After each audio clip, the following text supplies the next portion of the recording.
pour toutes les deux équipes. Oui, c'est vrai. Demain, on jouera une finale que tout le monde attendait. Donc voilà, et espérons que ça sera une fête pour l'Afrique, ça sera une belle finale. Moussa, dans quel état d'esprit se trouve ce groupe avant la grande finale? Bonjour à tous. Le groupe est content et excité. Le groupe est content, le groupe est vraiment excité à quelques heures de cette finale, de cette prestigieuse Coupe d'Afrique.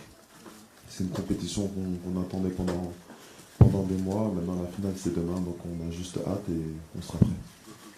Merci beaucoup. Donc, on démarre par là. La jante d'un...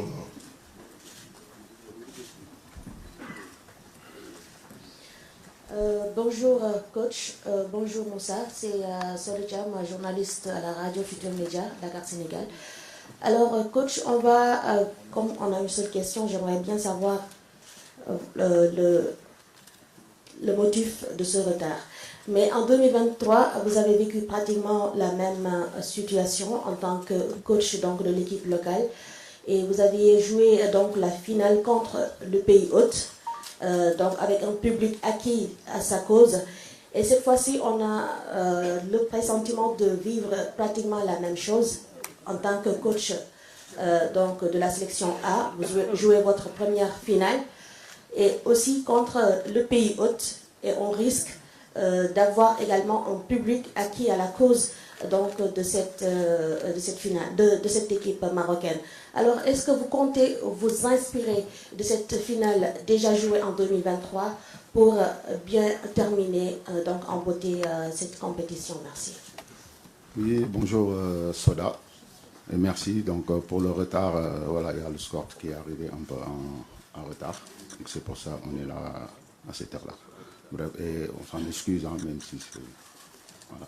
Mais parlant de la finale, en Algérie, c'est sûr que c'est deux compétitions différentes, mais j'espère que ça se passera pareil qu'en Algérie. Parce que jouer contre le pays hôte, c'est jamais facile, parce qu'il aura son public, mais après le public restera qu'en haut. Sur le rectangle vert, c'est 11 hommes contre 11 hommes. Donc voilà, moi, mes joueurs, ils le savent. Donc voilà, et il y aura un arbitre qui sera là, les trois arbitres. Voilà, après le reste, ça sera que eux.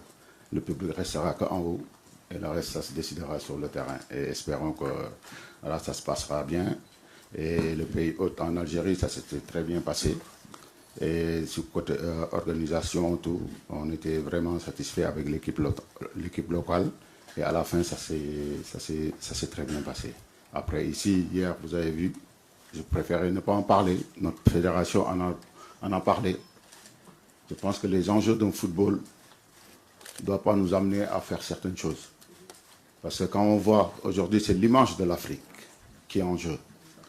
Notre compétition qu'avant, personne ne regardait, aujourd'hui, on l'a mis haut. Il ne faut pas qu'on gâte ça. Parce que quand même, on a des joueurs de planétaires. On a des joueurs que, malheureusement, c'est à cause de la CAN qu'on n'a pas gagné, qu'ils n'ont pas gagné le Ballon d'Or. Parce que les gens disaient que ce n'était pas une compétition majeure. Donc, Sadio Mané méritait ce Ballon d'Or. Mais il disait que, parce que c'est une CAN, ce n'est pas une compétition majeure. Aujourd'hui, il y a une belle organisation. Il faut bien la finir. C'est important. Il faut bien finir cette organisation. Et hier, ce qui s'est passé, c'est anormal. Anormal. Une équipe comme le Sénégal qui descend, on le laisse avec la foule populaire comme ça. Mes joueurs étaient en danger. Tout pouvait se passer contre des personnes mal intentionnées. Et ça ne doit pas se passer. Surtout entre deux pays frères. Qu'on a toujours dit. C'est important. Merci.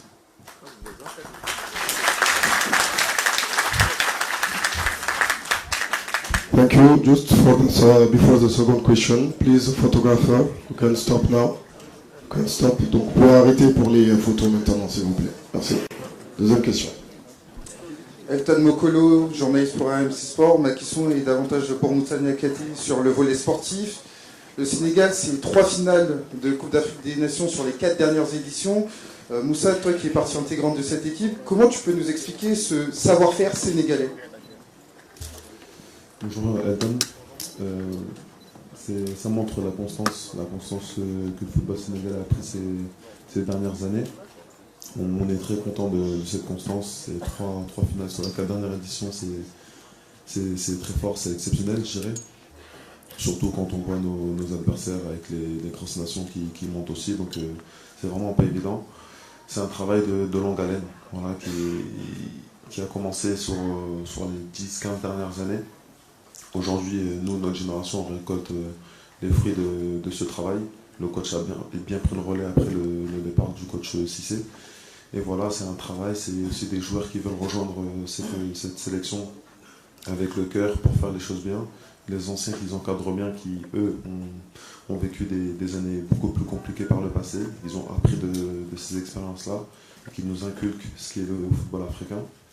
Et voilà, donc c'est un roulement qui fait qu'aujourd'hui, les demi-finales sont vraiment un minimum pour le Sénégal et la finale est devenue une habitude. Donc voilà, mais sur cette habitude, on n'a gagné qu'une fois. Et une chose qu'on veut régler demain en remportant cette Coupe d'Afrique. Bonjour Moussa, Xavier Montferrand de Radio France.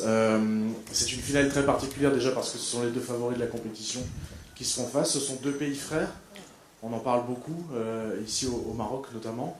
Mais il y a un enjeu, il y a une coupe.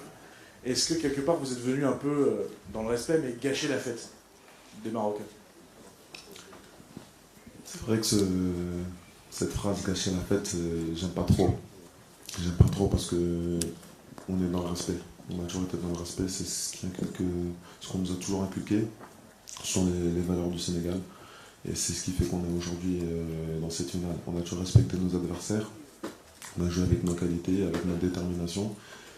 Mais une certitude, c'est vrai, ce sont deux pays frères et c'est réel. On l'a vraiment senti durant toute cette compétition. Comme le coach vient de le dire, ce sont des pays frères et il ne faudrait pas que tout cela se gâche, surtout sur les 48 dernières heures. Mais à la fin, il n'y aura qu'un vainqueur. Ce sera soit le Maroc, soit nous. Et nous, c'est sûr qu'on va tout faire pour que ce soit nous. Parce que notre peuple le mérite, parce qu'on le mérite, parce qu'on a superbement bien travaillé tous ces derniers mois. On est déterminés comme jamais. Mais avant tout, ça reste du football. Ça va jouer sur le terrain, on va être déterminés. On sait qu'ils sont à domicile, on sait que le public sera pour eux choqué. Il n'y a pas de souci là-dessus. Nous aussi, en tant que joueurs, on joue pour jouer dans des atmosphères comme ça. On sera prêts, déterminés, mais c'est sûr que la coupe, on va la ramener à Dakar, fêter ça avec notre peuple, nos familles. Les joueurs aussi, il y a des joueurs aussi qui sont absents, ils ont peut-être là pour blessure ou pour d'autres raisons. On veut ramener ça à nos familles, à nos coéquipiers. Donc on va se donner à fond et Inch'Allah, c'est le Sénégal qui l'emportera. Bonjour coach, Baïsen, d'e-sport. Coach, selon vous, dans quelle phase de jeu faudra-t-il exceller pour venir à bout de cette équipe marocaine? Surtout, quels seront les enjeux tactiques de cette confrontation entre deux grandes équipes? Oui, bonjour Mbaye. Je pense que pour jouer une finale, il faut être prêt sur tous les plans. Donc que ce soit mental, psychologique, techniquement, tactiquement. Voilà, on sait qu'on aura un match difficile face à une belle équipe du Maroc qui n'arrête pas de montrer des bonnes choses. Donc déjà, je tenais à les féliciter parce que quand même, ils ont représenté l'Afrique durant la Coupe du Monde 2022 et aller jusqu'en demi-finale. Une belle performance. Donc ils ont vraiment levé le niveau africain et aussi en Coupe du Monde des jeunes des U20. Donc il faut les féliciter parce que quand même gagner une Coupe du Monde, ce n'est pas du tout donné. Voilà. Et demain, on s'attend à un match très difficile face à une très belle équipe du Maroc qui va nous tout proposer. Nous aussi, on gardera nos principes. Ça, c'est sûr et certain. Ça ne sera pas du tout un match facile de leur côté que de notre côté. Maintenant, on verra bien. Nous, on est prêts, déterminés et on a envie de ramener cette coupe chez nous, au Sénégal. Inch'Allah.